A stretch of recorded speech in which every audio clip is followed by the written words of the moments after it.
Hello बच्चों, उम्मीद है बेटा सभी लोग बहुत अच्छे से होंगे, अच्छे से खा रहे होंगे, अच्छे से खेल रहे होंगे, कूद रहे होंगे, लेकिन उससे बढ़िया अच्छे से पढ़ाई कर रहे होंगे। ठीक है, और ये सबसे ज़्यादा ज़रूरी है। ठीक है, और अच्छे से पढ़ाई कराने के लिए ही मैं आपके सामने ये वीडियोस लेकर के आता हूँ। ठीक है, और देख लेते हैं क्या आज पढ़ाई करेंगे हम लोग। कक्षा 12 गणित हमारे पास चल रहा है, जो कि आपको पता है, आप क्लास 12 की स्टूडेंट हो।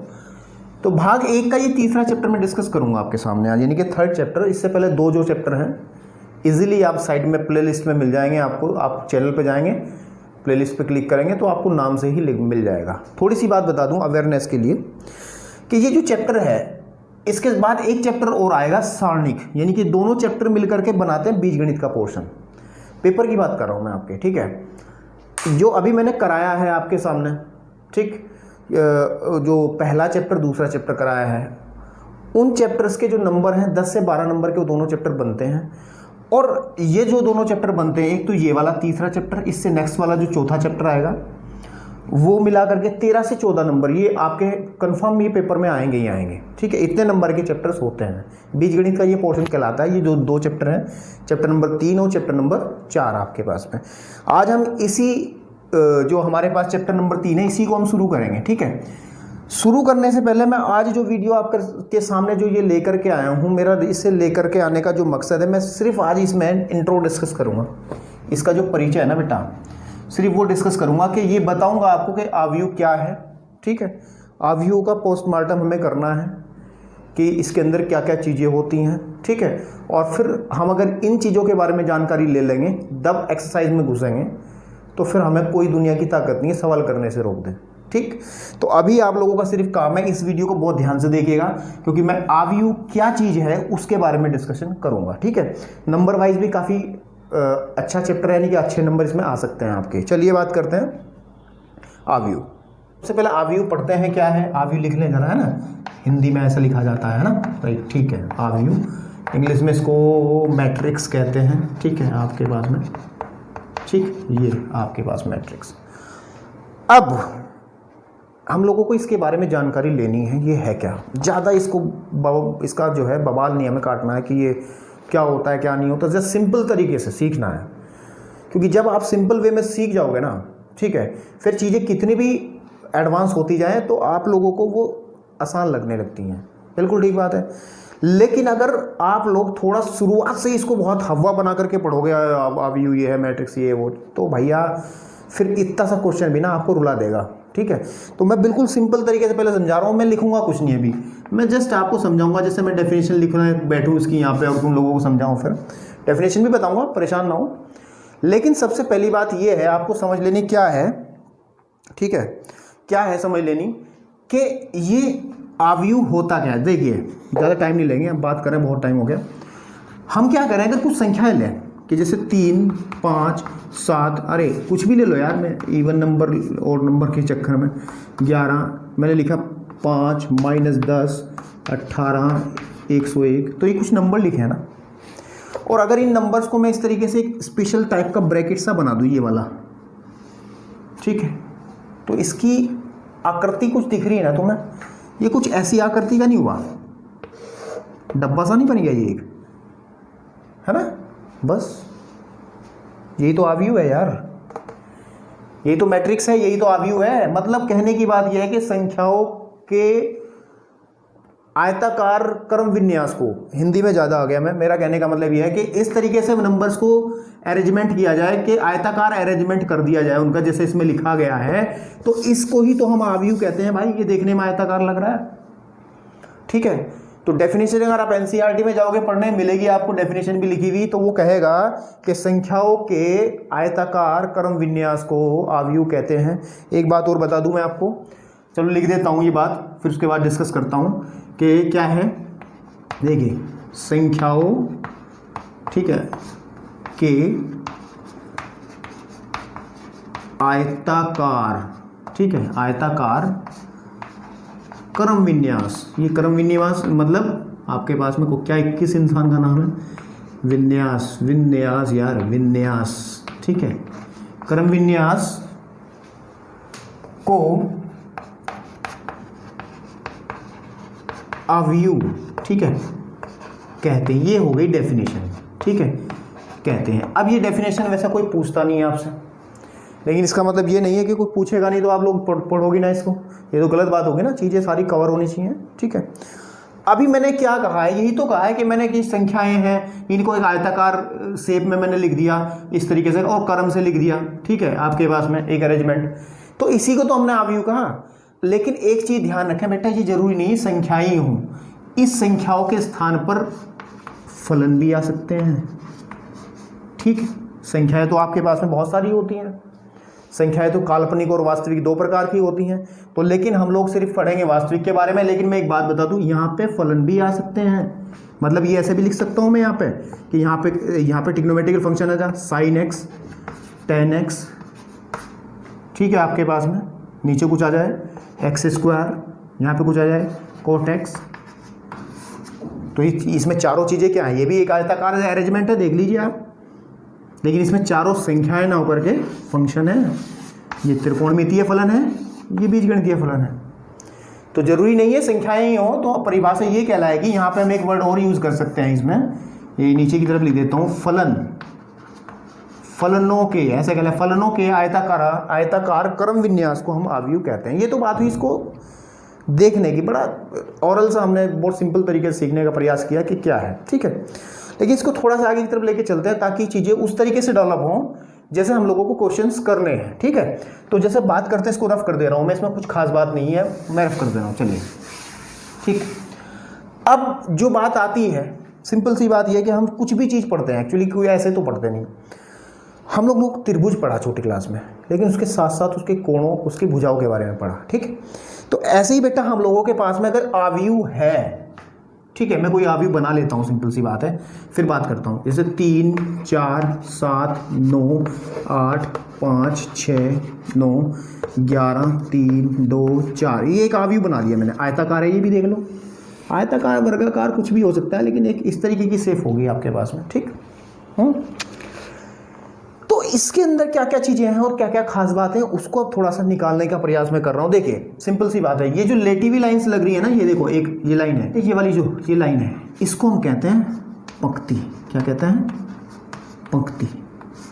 इंग्लिश में इसको कहते हैं रो, ठीक है।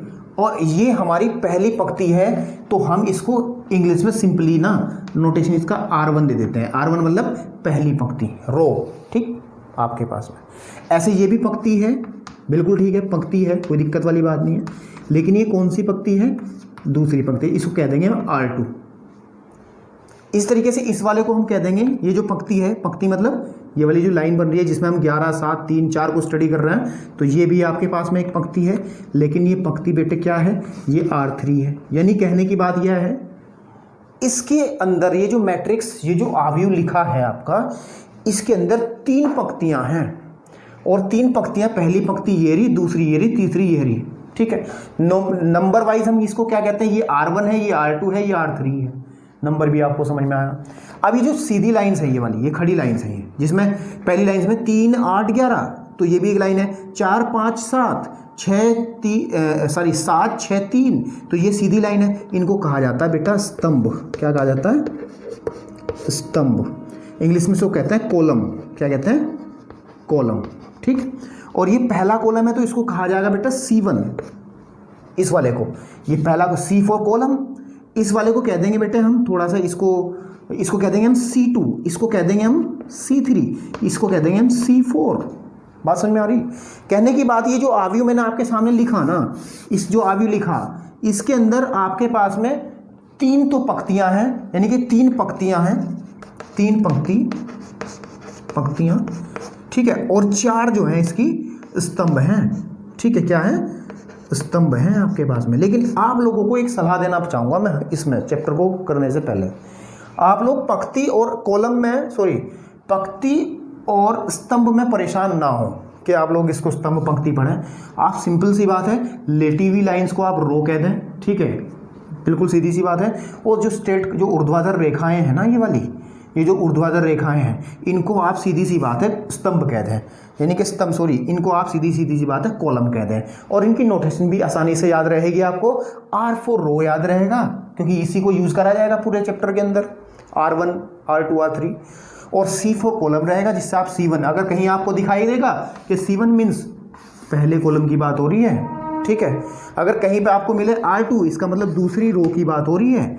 समझ में आ रही नहीं आ रही बात? तो ये चीज़ें थोड़ी सी आपको याद रखनी है। याद क्या रखनी है? बहुत कॉमन सी चीज़ है, ये आपको समझ में आएगा। पंक्तियाँ तो ऐसी ही होती है ना, और स्तंभ सीधे खड़े रहते हैं, सिंपल सी बात है यार। तो ये आपको मैंने सिर्फ इसमें बताया है कि लेटी हुई लाइन पंक्ति और खड़ी हुई लाइन स्तंभ। अंग्रेजी में ध्यान रखना है, लेटी हुई लाइन्स आपके पास में रो और खड़ी हुई लाइन आपके पास में कॉलम। ठीक, इतना करने के बाद में आगे के रास्ते साफ है। अब मैं तुम्हें आगे घुसाता हूँ इस चैप्टर में, ठीक है। चलिए इसको रफ कर लेते हैं जरा पहले।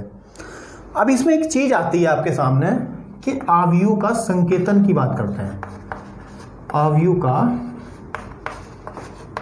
संकेतन, संकेतन मतलब नोटेशन कैसे दी जाएगी, इसको प्रदर्शित कैसे करेंगे आप लोग, ठीक है। ऑलवेज ध्यान रखना है, कोई मैं मैट्रिक्स आपके सामने लिखता हूं, जैसे मैंने लिखा 3 5 7 8 6 2 9, ये लिख दिया मैंने। ये कोई आपके पास में एक मैट्रिक्स मैंने बनाया। इस मैट्रिक्स को जब भी प्रदर्शित करोगे आप कैपिटल लेटर से ही प्रदर्शित करोगे बेटा। अंग्रेजी वर्णमाला के बड़े अक्षरों से हम लोग आव्यूह को प्रदर्शित करते हैं, ये दिमाग में रखना। आगे भी हम लोग इसी तरीके से काम करेंगे। अब संकेतन के बाद में अब कुछ चीज़ें समझ में आती हैं, ठीक है। वो चीज़ें क्या समझ में आती हैं आपके पास में? जिस तरीके से इसके अंदर कुछ एलिमेंट लिखे हैं ना, ठीक, आपके पास में जिस तरीके से कक्षा में, बिल्कुल ठीक बात है। हमने जो डेफिनेशन पढ़ी है उसमें कहा था क्रम विन्यास, क्रम से जो है ऑर्डर की बात हुई थी। वहाँ पे किसकी बात हुई थी? ऑर्डर की, जो डेफिनेशन ने पढ़ी थी। तो कुछ ना कुछ इनका क्रम तो रहा होगा, ठीक है। इनका क्या क्रम है? जैसे क्लासरूम में बच्चे बैठे रहते हैं, उनको कुछ रोल नंबर दिया जाता है, उसी तरीके से इसके अंदर भी कुछ ना कुछ इन एलिमेंट्स का। और हाँ, एक खास बात और, ये जो चीज़ें हैं ना, ये 3 7 8 ये कहलाती हैं अवयव। और किसके अवयव? इस आव्यूह के अवयव हैं ये, ठीक है। किसके अवयव? इस आव्यूह ए के अवयव हैं ये। जितने अवयव, इसमें कितने अवयव दिखाई दे रहे हैं आपको? 6 अवयव। अब एक बात ध्यान रखें, हम लोग मैं इसका नंबर देने जा रहा है। इस 3 का क्या नंबर है, इसका क्या क्रम है, ये किस हिसाब से यहां बैठा है,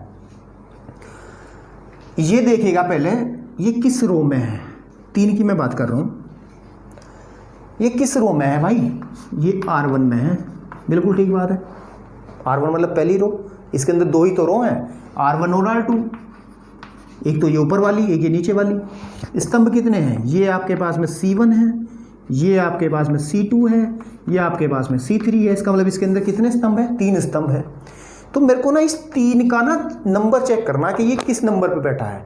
तो इस पूरे चैप्टर में एक बात आपको विशेष ध्यान रखनी बेटा, RC, हम कुछ भी बात करेंगे ना, कुछ भी बात करेंगे तो RC से बात करेंगे। R पहले आएगा हमेशा, सीधी सी बात। रामचंद्र, RC मतलब रामचंद्र, याद रखो ना, सिंपल यार, कि पहले आप लोग राम को लेंगे, चंद्र बाद में लगता है, ठीक है। तो यानी कि R पहले लेंगे। तो अगर इसके क्रम की बात करूं तो ये किस रो में है, पहले ये देखिए, पहले किस रो में है? ये पहली रो में है, ठीक है। और किस कॉलम में है? ये पहले कॉलम में है। तो इसका मतलब इसका जो नंबर है ना, इसका जो क्रम है ना, वो 1 1 है इसके अंदर, ठीक है, इस आव्यूह के अंदर। मैं बात आपके सामने करता हूं बेटा। 2 का क्या नंबर बनेगा? किस रो में है? 2 में। किस कॉलम में है? नीचे छोटा सा लिखता हूं मैं, अभी और चीजें क्लियर होंगी जब से आगे तक बढ़ेंगे। किस कॉलम में? दूसरे में ही है। मैं 9 की बात करूं, किस रो में है? 2 में। किस कॉलम में है? 3 में, ठीक है। नहीं तो ये हमने एक आपको तरीका बताया कि इनका सबका कोई ना कोई नंबर है। तो अब थोड़ा सा जनरलाइज कर लें चीज़ों को।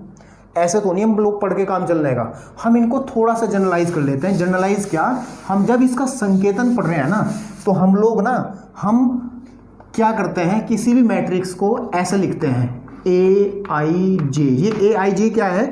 अभी जैसे मैं लिखा था कि 3 1 1 लिखा था, ये I है, I इज इक्वल टू 1 और J इज इक्वल टू 1, जो अभी मैंने डिस्कस किया। यानी कि ये जो I है ना, ये I है, ये I रिप्रेजेंट करेगा रो को, कौन सी रो का है ये, और जो J है ना, वो रिप्रेजेंट करेगा कि कौन से कॉलम की बात कर रहे हैं हम लोग, ठीक है, कौन से कॉलम की बात कर रहे हैं। तो हमारे पास कोई भी अगर आव्यूह है, उसको हम लिखते हैं AIJ, और यहाँ पे ऐसा ब्रैकेट लगा करके, जहां पर I रिप्रेजेंट करता है रो, किस आपके पास में रो का ये एलिमेंट है, ठीक है। और जे रिप्रेजेंट करता है किस कॉलम का, तो ये हुआ संकेतन, ठीक, बिल्कुल ठीक है। अब हम लोग इसका एक जनरल एक चीज, इस संकेतन के बाद में एक चीज और आती है, इस संकेतन के बाद में आती है आव्यूह की कोटि, जो कि वेरी इंपॉर्टेंट टॉपिक है। आव्यूह की कोटि, ये कोटि क्या चीज है, इंग्लिश में इसको कहते हैं ऑर्डर, आव्यूह का जो ऑर्डर है, ठीक है भाई। ऐसा है, आव्यूह को हमने आयताकार बताया था ना, ऐसे बताया था ना आयताकार। घर में कोई भी चीज़ आयताकार हो ना, उसका साइज होता है ना साइज। मेरा जो बोर्ड लगा है ना, इसका भी एक साइज है कि 4x3 का है, बिल्कुल ठीक बात है। घर में दरवाजे लगते हैं, उसका भी एक साइज होता है। तो इसी तरीके से हम लोग इसके ऑर्डर के बारे में भी चर्चा करते हैं, आव्यूह के ऑर्डर के बारे में भी चर्चा करते हैं। ऑर्डर क्या चीज़ है, ठीक है, आपके पास में मैं बताता हूँ। मैंने कोई आव्यूह लिखा सामने आपके, 3 7 9 5 2 1, ये लिखा मैंने आव्यूह इस तरीके से, 9 6 अवयव वाला। अब इसका जो ऑर्डर होगा ना, मैंने कहा शुरुआत में ही R × C, रो कितनी है, 1 2 रो हैं, ठीक है, इनटू 1 2 3 कॉलम कितने हैं, 3 है। इसका मतलब इस आव्यूह का जो क्रम है ना, ऊपर ना लिख करके यहाँ लिखो, इसका जो आव्यूह क्रम है ना, वो यहाँ छोटा सा लिखा जाएगा, 2x3 का। ये मार्केट में जाते हो तो साइज ही तो बता के लेके आते हो, वैसे मार्केट में आव्यूह मिलेगा नहीं तुम्हें दुकान पे, तो लेकिन साइज इसका होता है, यानी कि इसका ऑर्डर। वैसे तो मैथमेटिक्स वाली भाषा में तो ऑर्डर कह रहे हैं, मेरे हिसाब से साइज है ये इसका। तो यानी कि ये 2x3 का है। 2x3 का मतलब इसके अंदर, ठीक है, 2 तो रो हैं, रो कितनी है, 2 हैं रोज। और कॉलम कितने हैं भाई इसमें, कॉलम कितने हैं इसमें, कॉलम इसमें 3 है। तो ये नंबर ये बताएगा, ये नंबर जो लिखा है ना मैंने, ये इसका बताएगा ऑर्डर। तो ऑर्डर हमेशा लिखा जाता है यहाँ पे। अगर सपोज कर लें कि मेरे पास ये मैट्रिक्स, ये मैट्रिक्स है, इसके अंदर m तो रो है और n कॉलम है, तो इसका जो ऑर्डर होगा mn होगा। इसकी मल्टीप्लाई नहीं करके दिखानी है आपकी। कभी आप कहोगे ये जी 2 रो है, 2 कॉलम, 3 कॉलम है, 6 आ गया जिसका, नहीं भाई, ये बता रहा है इसका साइज, ठीक है। तो मैंने जो ऊपर एक आव्यूह लिखा है, कि AIJ टाइप का आव्यूह है जिसका क्रम MN है। इसका मतलब क्या है, इसमें M तो रो है, N इसमें कॉलम है, जैसे इस उदाहरण के माध्यम से मैंने समझाने का प्रयास किया है आपको, ठीक है। अगर आपको अभी भी चीज़ें समझ में नहीं आ रही ना, तो मेरे साथ थोड़ा सा जुड़े रहिए बेटा, ठीक है। जैसे ही लास्ट तक वीडियो जाएगी ना, तो हाथ में मिलेंगी सब चीज़ें, परेशान होने वाली कोई बात नहीं है। तो एक उदाहरण के बारे में एक क्वेश्चन तुम्हारे सामने लिखता हूँ, उससे चीज़ें क्लियर होंगी। देखो मैं कह रहा हूँ A = AIJ, बिल्कुल ठीक है। और ऑर्डर दे रहा है 4 × छोटा ले लो, 3 × 2 को बनाओ। इसे बना के दिखाना मुझे, बनाओ, जनरली बना के दिखाना इसे। ये तो इस उदाहरण के माध्यम से मैं आपको थोड़ी सी बात क्लियर करूंगा। देखो मैं बना रहा हूँ, ठीक है। मुझे एक ऐसा आव्यूह बनाना जिसका साइज 3/6 का हो। 3/6 का मतलब है कि 3 तो उसके अंदर रो होनी चाहिए बेटा, रोज आपके पास में, और 2 उसके अंदर कॉलम होने चाहिए, ठीक है। आपके पास में कितने होने चाहिए, कॉलम होने चाहिए, ठीक है। कोई बात नहीं, बना देते हैं। मैं बना रहा हूँ, देखो किसी को दिक्कत नहीं होनी चाहिए। 3 रो बनानी है मुझे, 3 रो बनाता हूँ, A11 A12 A13, लेकिन कॉलम कितने लेने हैं, 2, तो इसको नहीं लेंगे। यहाँ आ जाएगा A21 A22 A31 A33 A32 आपके पास में। देखिए जरा, देखो ये आव्यूह बन गया ना, ये आव्यूह। अगर मैं इस एलिमेंट की बात करता हूँ, ये क्या बता रहा, A31 आपको क्या बताने का प्रयास कर रहा, कि मैं तीसरी रो पहले कॉलम का एलिमेंट हूँ। A31 आपको बताने की कोशिश कर रहा, मैं तीसरी रो पहले कॉलम का एलिमेंट हूँ। तीसरी रो, क्योंकि देखिए जरा, ये R1 है, ये R2 है, ये R3 है, ये C1 है, ये C2 है। ऐसे ये जो नंबर नीचे लिखा मैं पहले बता चुका, ये इसके क्रम को बताएगा, ठीक, आपके पास में। तो मैंने आपको क्लियर कर दिया कि संकेतन क्या रहता है, इस तरीके से रिप्रेजेंट किया जाता है, और आव्यूह की जो कोटि होती है वो ये होती है, बिल्कुल ठीक बात है। एक उदाहरण भी बता दिया, एक जनरल उदाहरण और बताता हूँ ताकि किताबों से और चीज़ें क्लियर हों। देखिए जरा, मैं बात करता हूँ, एक उदाहरण और बात करता हूँ मैं तुम्हारे सामने इसको लेकर के। देखिए मुझे कह रहा कि A = AIJ, m cross n, थोड़ा जनरलाइज, थोड़ा सा टफ करने की कोशिश कर रहा हूँ कि क्या हम लोगों को एक ऐसा अवयव बना के दिखाना है, ठीक है, a, कि जिसमें m तो रो है, n कॉलम है। तो कैसे बनेगा, देखिए A11, A12, A13 कितने हैं कॉलम, ऐसे चलते चलते A1 n तक चलेगा ना भैया, क्योंकि कॉलम उसमें कितने हैं, पहले तो कॉलम के बारे में बात करेंगे, कॉलम कितने हैं, n है, तो कॉलम 1 2 3 4 n तक गया। देखिए ये नंबर बढ़ रहा ना, 1 2 3 n तक गया, इसका मतलब n कॉलम। नीचे वाले नंबर कैसे आएगा, A21, A22, A23, ऐसे चलते चलते A21 2n। नीचे आएंगे चलते चलते चलते चलते नीचे की तरफ क्या आएगा, यहाँ कितनी रो है, m है, तो am, क्योंकि देखो 1 2 नीचे की तरफ m रो है, तो m रो होंगी तो m लेंगे यहाँ, am1, am2, am3, ऐसे चलते चलते लास्ट में क्या बनेगा, amn। तो ये बना आपका जनरल अवयव जिसके बारे में हम डिस्कस कर रहे हैं अब तक। और ये नंबर आपको पता ही है कि ये जो है ये है क्या एक्चुअली, ठीक, आपके पास में। अब ठीक, अब हमने इसके बारे में तो डिस्कशन कर लिया, ठीक है, अवयव क्या होता है पता कर लिया, अवयव की कोटि क्या होती है पता कर लिया। अब हम लोगों को ये पता करना है बेटा कि अवयव कितने टाइप का होता है, जो कि आपके सिलेबस में है, कितने टाइप का अवयव होता है, उस बारे में चर्चा करने के बाद में हम बिल्कुल तैयार रहेंगे एक्सरसाइज में क्वेश्चंस करने के लिए, ठीक है। एक बात बता दें, जितना खतरनाक इंट्रो है ना, उससे बहुत आसान क्वेश्चन है इसके। जितना काम इसमें मैं दिखा रहा हूँ ना करके, मैं सिर्फ कर दे रहा हूँ, बहुत कन्फ्यूजन हो गया यार, ठीक है। जितने टफ इंट्रो दिया जा रहा है उससे बहुत ही ज़्यादा आसान इसका जो है एक्सरसाइज है। अब बात करते हैं अवयव के प्रकार की। अवयव के प्रकार, कितने टाइप के अवयव होते हैं, फटाफट मैं आप लोगों को 1 बाय 1 करके बता देता हूँ, बहुत आसानी से समझ में आएंगे। चौक ले लूँ जरा दूसरे वाली। देखिए क्या है कि जब अवयव की बात हम लोग करते हैं, ठीक है, तो सबसे पहला जो अवयव आता है इसमें उसको कहते हैं हम लोग, सबसे पहला जो अवयव आता है हमारे पास उसे कहते हैं, नंबर 1 यहाँ डाल लेता हूँ मैं, नंबर 1, उसे कहते हैं स्तंभ अवयव। स्तंभ अवयव, ये स्तंभ अवयव क्या है, आप लोग एक अवयव लेके चलें A is equal to AIJ, जो नोटेशन बताई है, और इसका जो क्रम है वो कितना है, MN, समझते हो ना। M तो इसमें रो है, रोज कितनी है, M है, और N इसके अंदर कॉलम है, ठीक। अब ये जो स्तंभ अवयव होता है ना बेटा, इसमें कुछ ज़्यादा टेंशन लेने वाली बात नहीं, इंग्लिश में है आपके पास में कॉलम, ठीक है, नहीं कॉलम मैट्रिक्स भी कहा जाता है, ठीक। ये ऐसा होता है बेटा लंबा सा, इस तरीके से, यानी कि जिसके अंदर केवल एक ही कॉलम रहे, जिसके अंदर केवल एक ही कॉलम रहे। एक ही कॉलम रहने का मतलब क्या है कि हमारे पास, मैं कुछ नंबर से बताता हूँ, 7 8 9 5, एक अवयव है ये भी तो एक क्रम विन्यास है ना संख्याओं का, आयताकार पास में तो। लेकिन इसका जो ऑर्डर है उसकी अगर मैं बात करूँ, कितनी रो है इसके अंदर, 1 2 3 4 इसके अंदर रो है, कॉलम इसका 1 है। यानी कि हम इसे जनरली इस तरीके से समझ सकते हैं कि यदि, यहाँ देखेंगे, यदि A is equal to AIJ में, ठीक है, आपके पास में एक इस ऑर्डर का हम बात कर रहे हैं, M क्रॉस N का, में N इज इक्वल टू अगर 1 हो जाए, N इज इक्वल टू 1 का मतलब केवल एक ही कॉलम आ जाए, ठीक है। यानी कहने की बात, तब ये क्या बनेगा, A इज इक्वल टू बन जाएगा AIJ M क्रॉस 1। तो इस तरीके के अवयव को बेटे हम लोग कहते हैं स्तंभ अवयव, यानी कि जिसमें केवल एक ही स्तंभ हो, ठीक है।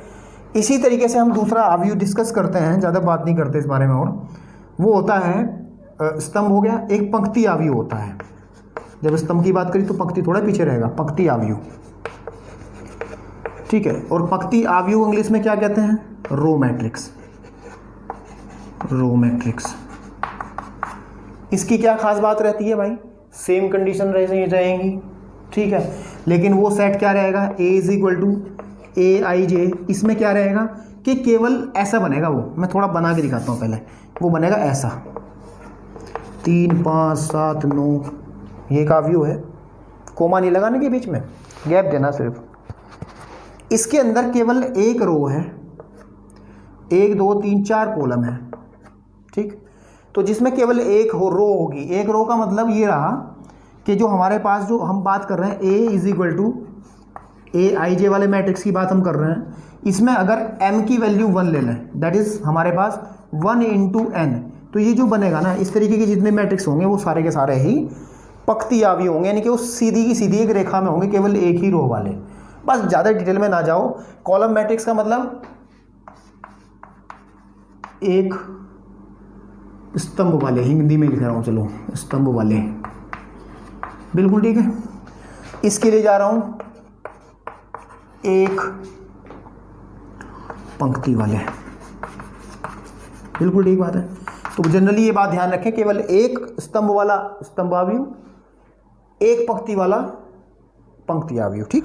अब कुछ और आव्यूह हैं, कुछ और आव्यूह हैं, उनको डिस्कस करते हैं। इसको रफ कर ले, चलिए सारा ही रफ कर दे रहे हैं, ठीक है। इसके बाद आता है एक और नंबर 3, राइट, उसे कहते हैं वर्ग आव्यूह, स्क्वायर। नाम से ये पता चल रहा है, और इसके काम भी ऐसे होंगे जैसे नाम है आव्यूह। ये वर्ग आव्यूह क्या होता है कि जिसके अंदर जैसे मैं लिख रहा हूँ, जैसे यहाँ लिखा है मैंने 3 4 5 7 9 1 11 5 4, ये जो आव्यूह दिख रहा है इसकी खास बात क्या है, इसके अंदर रो कितनी है, 1 2 3, कॉलम कितने हैं, C1 C2 C3, 3 कॉलम है, 3 ही इसके क्या है, रो है। तो इसका साइज क्या बनेगा, इसका साइज बनेगा 3/3 का, 3/3। और आपको पता है लंबाई चौड़ाई इसकी बराबर हो रही है, तो इसको हम सीधी सीधी बात है वर्ग कह दें, कोई दिक्कत है क्या, इसको वर्ग कह दें। तो इस तरीके के आव्यूह, यानी कि अगर हम कोई एक आव्यूह लेके चल रहे हैं AIJ, ठीक है, आपके पास में उसका ऑर्डर हम लिखते हैं m × n, बिल्कुल ठीक बात है। और ये हो जाए यदि, यहाँ देखें, यदि m = n, तब हम क्या कहेंगे, तब A जो IJ है, AIJ जो है, यानी कि ये वाला जो आव्यूह है, एक वर्ग आव्यूह होगा। बात समझ में आई? यानी कि अगर आपके पास में नंबर ऑफ रो, यानी कि जितने इसमें रो हैं उतने ही अगर इसमें कॉलम आ जाएं, तो आप इजीली कह सकते हो बेटा कि ये एक वर्ग आव्यूह है। और एक खास बात, ठीक है, इसका जो क्रम है वर्ग आव्यूह का, ठीक है, आव्यूह का जो कोटि होती है, सॉरी, जो क्या होती है, कोटि जो होती है, ध्यान दीजिए, हम वैसे तो लिखते हैं 3/3 है, इसको सिंपली आप 3 भी कह सकते हो इस वाले केस में। यानी कहने की बात यह है कि हम इस वाले आव्यूह का A का, अगर इसको अलग कर लें, A का जो कोटि होगी, A की कोटि जो है वो बराबर होगी M, या फिर बराबर होगी N, क्योंकि दोनों ही बराबर चीज़ें हैं, तो हम एक ही नंबर से रिप्रेजेंट कर सकते हैं वर्ग आव्यूह के अंदर। अगर आपको कहा जाए कि कोई वर्ग आव्यूह है जिसकी कोटि 4 है, तो सीधी सीधी बात है, उसके अंदर समझ लेना चाहिए कि 4 तो स्तंभ हैं और 4 ही इसके अंदर पंक्तियां हैं, यानी कि 4 रो 4 कॉलम है इसके अंदर, ठीक है। इसके बाद अब जितने भी आगे आव्यूह आएंगे इसी के हिस्से होंगे। कहने की बात ये, जैसे कि मैं नेक्स्ट वाला लेके चलता हूँ, नेक्स्ट वाला लेके चलता हूँ, इसे रफ कर दे रहा हूँ मैं, ठीक है। नेक्स्ट वाला लेके चलता हूँ, वो है आपके पास में नेक्स्ट वाला जो है ये नंबर 4, राइट, नंबर 4 है ना, ठीक है। विकर्ण आव्यूह, ये क्या होता है, विकर्ण आव्यूह, ठीक है। विकर्ण आव्यूह आपके पास में, विकर्ण आव्यूह कौन सा आव्यूह होता है भाई, हम इसी से डिफाइन करेंगे। अगर हमारे पास कोई आव्यूह है AIJ टाइप का और जिसका आपके पास में ऑर्डर m × n है, ये कब विकर्ण आव्यूह बनेगा, पहले थोड़ा समझ लें। विकर्ण आव्यूह की जो खास बात रहती है बेटा, हमेशा ध्यान दीजिएगा कि विकर्ण आव्यूह में ना, जैसे कोई भी आव्यूह, और हाँ एक बात ध्यान रखें, विकर्ण आव्यूह हमेशा वर्ग आव्यूह ही होगा, तो वर्ग आव्यूह ही होगा। वर्ग आव्यूह मतलब वर्ग आव्यूह में से ही आपके पास विकर्ण आव्यूह निकला है, क्योंकि अगर आपके पास में वर्ग आव्यूह है कोई भी, देखिए 3 4 5 9 1 7 0 3 6, तो केवल विकर्ण जो है, विकर्ण का मतलब तो ये होता है ना, यही तो विकर्ण होता है। क्या इसमें विकर्ण बना सकते हो तुम लोग? 1 3 5 2 4 7 इसमें विकर्ण बना सकते हो? क्योंकि इसमें विकर्ण बनाना संभव इस वजह से पॉसिबल नहीं है क्योंकि बेटा ये जो है वर्ग आव्यूह नहीं है। तो याद रखें विकर्ण आव्यूह की बात जब भी होगी तो विकर्ण आव्यूह सदैव वर्ग आव्यूह होता है। ठीक है आपके पास में। तो अब इसकी खास बात होती क्या है बेटा, मैं बता दूं आपको, इसी समझाऊंगा आपको। चलिए 3 1 4 इसमें क्या होता है कि विकर्ण को अगर छोड़ के बाकी जितने भी एलिमेंट बचते हैं, इसमें जितने भी एलिमेंट हैं वो सारे जीरो हो जाते हैं। मतलब केवल विकर्ण ही जिंदा है, बाकी सारा खत्म है। अगर विकर्ण के एलिमेंट आपके पास में, कहने की बात यह है, ठीक है, विकर्ण के एलिमेंट आपके पास में जीरो हो जाएं, सॉरी, अगर विकर्ण के एलिमेंट आपके पास में जीरो ना हो और बाकी सारे एलिमेंट आपके पास में जीरो हो जाएं, तो हम कह सकते हैं कि ये जो है एक विकर्ण आव्यूह। इसको लिखा कैसे जाएगा? देखिए अगर इनके नंबर्स की बात करें, हम किसी भी वर्ग आव्यूह के बारे में बात करता हूँ। देखिए जरा वर्ग आव्यूह, मैं वर्ग आव्यूह के बारे में बात करूँ, A11 A12 A13 A22 A21 A22 A23 A31 A32 A33, ये कोई आव्यूह है और वर्ग आव्यूह है, 3/3 का है, क्रम इसका 3 है, इसका विकर्ण ये है। विकर्ण में खास बात ये देखते हैं कि जो आपके पास में नंबर जो आता है यहाँ पे, ध्यान से देखिएगा इसको, ओए ये इसमें आई और जे बराबर नहीं होते क्या? यहाँ भी 1 1 है, यहाँ भी 2 2 है, यहाँ भी 3 3 है। विकर्ण में जो होता है हमेशा आपके पास में आई और जे आपस में बराबर होते हैं। तो हम लोग इसको कब विकर्ण आव्यूह कहेंगे? मैं लिख रहा हूँ, ध्यान दीजिएगा, मैं इधर लिख रहा हूँ, ध्यान दीजिएगा। देखो कि यदि, देखिए यदि ए आई जे जो है, यानी कि जो एलिमेंट है, ये एलिमेंट ही तो है, ये जीरो हो, कब? जब आपके पास में आई जो है वो जे के बराबर ना हो। ठीक है, और ए आई जे जो है जीरो ना हो जब आई इज इक्वल टू जे हो। ये बात कह रहा है विकर्ण आव्यूह। विकर्ण आव्यूह में इसको छोड़ करके बाकी सारे जीरो होते हैं।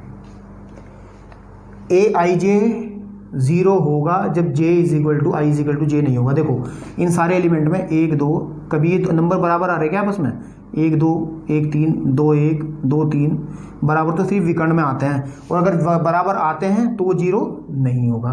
तो हम लोग ध्यान देंगे, उदाहरण के तौर पे थोड़ा क्लियर और कर दूं उदाहरण दे करके कि विकर्ण आव्यूह होता क्या है। इस तरीके का एक आव्यूह, इसमें आपके पास में विकर्ण में कोई एलिमेंट होंगे जैसे 7 2 5, बाकी सारे 0 0 होंगे। ठीक है, इस तरीके का नंबर कुछ भी हो सकता है, तो मैं ऐसे ही ले रहा हूँ, ठीक है, समझाने के लिए। तो विकर्ण आव्यूह के अंदर ध्यान रखिए सिर्फ यही कंडीशन है कि विकर्ण के एलिमेंट को छोड़कर बाकी सारे जीरो। ठीक है, अब इसके बाद यहीं शुरू करता हूँ। देखो 2 मिनट में थोड़ी सी बात हो रहेगी। एक और होता है 5 नंबर पे आपके पास में होता है अदिश आव्यूह, स्केलर अदिश आव्यूह। चौक ले लें यार, चौक बड़ा गड़बड़ कर लें। अदिश आव्यूह, अदिश आव्यूह क्या होता है? अदिश आव्यूह में कुछ नहीं होता, यही डेफिनेशन रखेंगे, ध्यान दीजिए, यही डेफिनेशन रखेंगे। क्या रखेंगे कि हमारे पास में अदिश आव्यूह, ये देखो इसमें ये तो सारे एलिमेंट अलग अलग हो सकते हैं विकर्ण आव्यूह में तो, लेकिन अगर ये सारे अवयव एक ही जैसे आ जाएं, मैं कोई नंबर लेके बात कर दूं, जैसे मैंने लिखा ये भी के, ये भी के, ये भी के, मतलब के का मतलब कोई कांस्टेंट नंबर आ गया, कोई भी बदलने वाला नहीं, बाकी सारे जीरो। यानी कि विकर्ण के एलिमेंट जो है बेटा, विकर्ण के जो एलिमेंट है वो जीरो तो है नहीं है, वो तो बात सही है, लेकिन आपस में अगर बराबर भी हो जाएं, देखिए ये सारे के सारे के हो जाएं, तो हम लोग कह सकते हैं कि ये एक अदिश आव्यूह रहेगा अगर विकर्ण के एलिमेंट सारे एक जैसे हो जाएं। तो इसी डेफिनेशन को फॉरवर्ड करते हैं आगे की तरफ कि ए इज इक्वल टू जो ए आई जे जो मैट्रिक्स है, जो आव्यूह है, एम क्रॉस जो भी है, ऑर्डर इसका हम डिस्कस नहीं करेंगे क्योंकि वर्ग आव्यूह है तो इक्वली रहेगा। ठीक है, एम क्रॉस एन कर लो या कुछ भी एम क्रॉस एन कर लो, कोई दिक्कत नहीं है। ठीक है, आपके पास में कि ये जो है एक अदिश आव्यूह बने कब? देखिए ए आई जे जीरो होगा, ए आई जे जीरो होगा, वो तो है ही जीरो सारे एलिमेंट के, कब? जब आपके पास में i is not equals to j, i is not equals to j, और ए आई जे वो के होगा। के मतलब कोई एक नंबर हो जाएगा, चाहे यहाँ 4 4 4 10 10 10 20 20 20 कुछ भी आ जाए, वो एक सेम नंबर होगा। अगर आई, यदि आई इज इक्वल टू आ जाए जे, तो ये डेफिनेशन जो है, ये जो इधर की तरफ क्राइटेरिया डिस्कस किया गया है, ये हमने किया अदिश आव्यूह के बारे में। तो विकर्ण आव्यूह जिसके विकर्ण के एलिमेंट्स जीरो ना होकर के कुछ भी हो सकते हैं, बाकी सारे जीरो हो जाएंगे एलिमेंट्स। और इस अदिश में केवल ये विकर्ण जो है जीरो तो नहीं होगा, लेकिन सारे एलिमेंट्स बराबर होंगे इसके, ठीक आपके पास में। एक और इसमें बात करते हैं आव्यूह नंबर 6 की। वो छठा कौन सा है, छठा आव्यूह कौन सा है, बड़ा आसानी से देखेंगे उसको भी। छठा आव्यूह क्या है, देखिए छठे नंबर की बात करते हैं। ये होता है आपके पास में बेटा, इसको कहते हैं तत्समक। क्या कहते हैं, तत्समक। तत्समक या फिर आइडेंटिटी।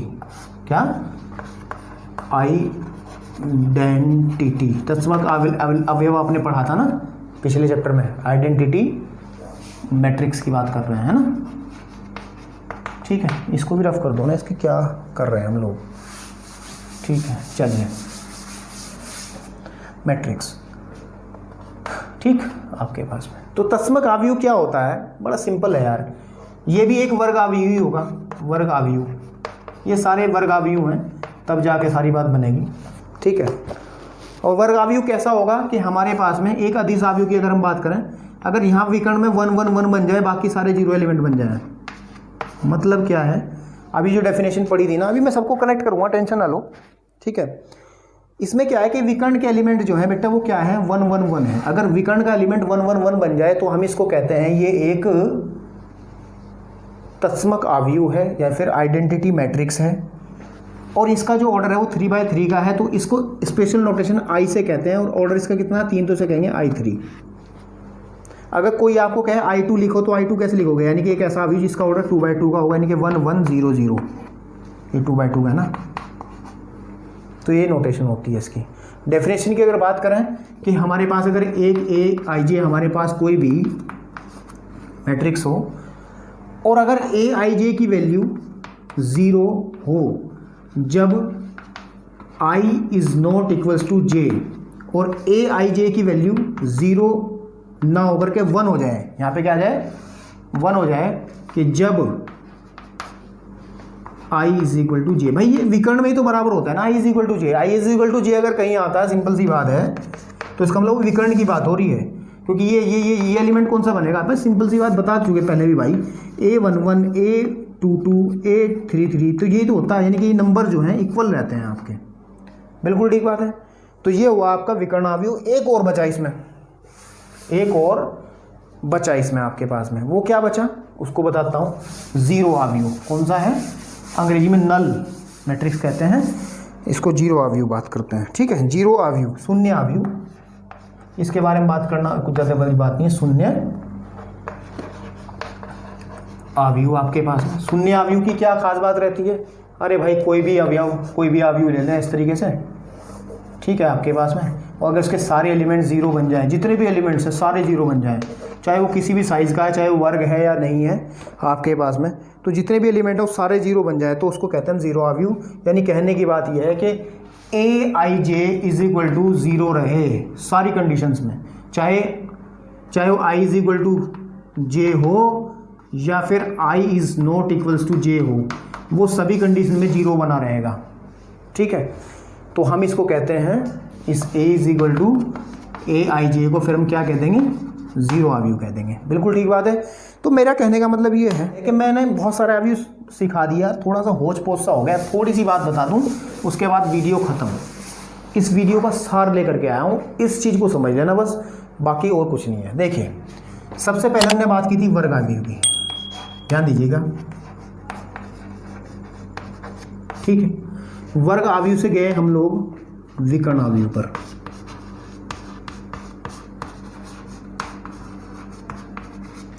विकर्ण आव्यूह से गए हम अदिश आव्यूह पर, ठीक है, शॉर्टकट में लिख रहा हूँ आव्यूह, ठीक। और अदिश आव्यूह से आए हम लोग तत्समक,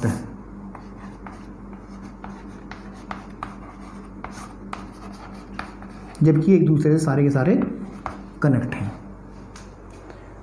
ये कोई आव्यूह लेके चले हम ए आई जे, ध्यान दीजिएगा, ठीक है।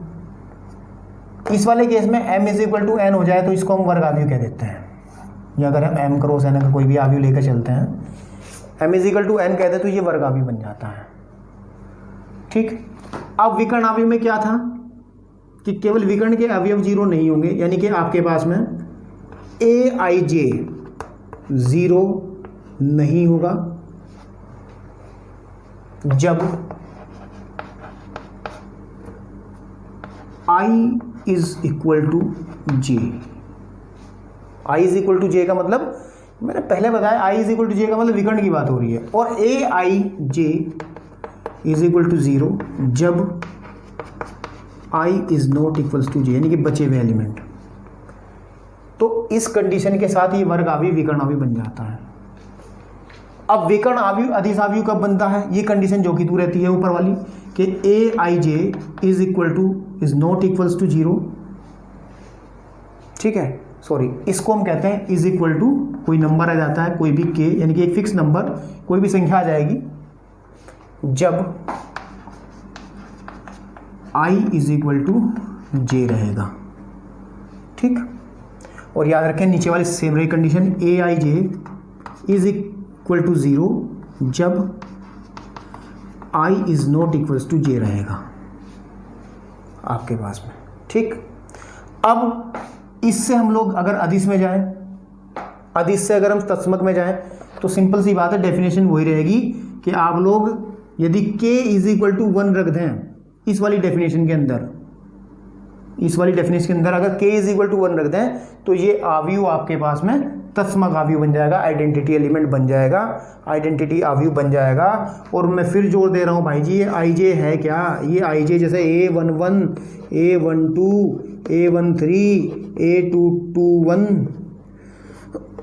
A22, A23, A31, A32, A33, अगर मैं उठाऊं किसी अवयव को जैसे A32 लिखा, इसका मतलब है ये I की वैल्यू है 3, ये J की वैल्यू है 2, और ये बताता है कि ये R3 का एलिमेंट है, और ये बताता है कि ये C2 का एलिमेंट है, यानी कि ये बताता है ये तीसरे रो का एलिमेंट है, और ये बताता है ये दूसरे कॉलम का एलिमेंट है। तो ये पूरी की पूरी जो चर्चा की गई है इसको बेटे अच्छे से समझ लेना, और बाकी जब एक्सरसाइज में घुसेंगे ना आपको फटाफट क्वेश्चन करके दिखाऊंगा, कोई दिक्कत वाली बात नहीं, बहुत आसान है। 13 नंबर जो है ना ये बिल्कुल फोकट के नंबर है, थोड़ा सा दिमाग लगाना, इतना जितना टफ इंट्रो हुआ है ना इससे बहुत आसान है क्वेश्चन हैं, ठीक है। अगर ये बहुत ज़्यादा टफ है ना तो बहुत आसान क्वेश्चन है यार, टेंशन मत लो, ठीक है। अगर बेटे बस इतना ही है आज, तो नेक्स्ट वीडियो में एक्सरसाइज में घुसेंगे, ठीक है। आज आप लोगों को अगर ये इंट्रो समझ में आया तो वीडियो को लाइक कर दीजिएगा, चैनल को सब्सक्राइब कर दीजिए, और पहले ही कह रहा हूँ प्लेलिस्ट से जाके पढ़िएगा, ठीक है। चैप्टर्स उसमें मिल जाएंगे सारे के सारे, और चैनल को सब्सक्राइब तो करोगे ही करोगे, और नेक्स्ट वीडियो तक वेट कीजिएगा, ठीक है। आज के लिए इतना ही, धन्यवाद।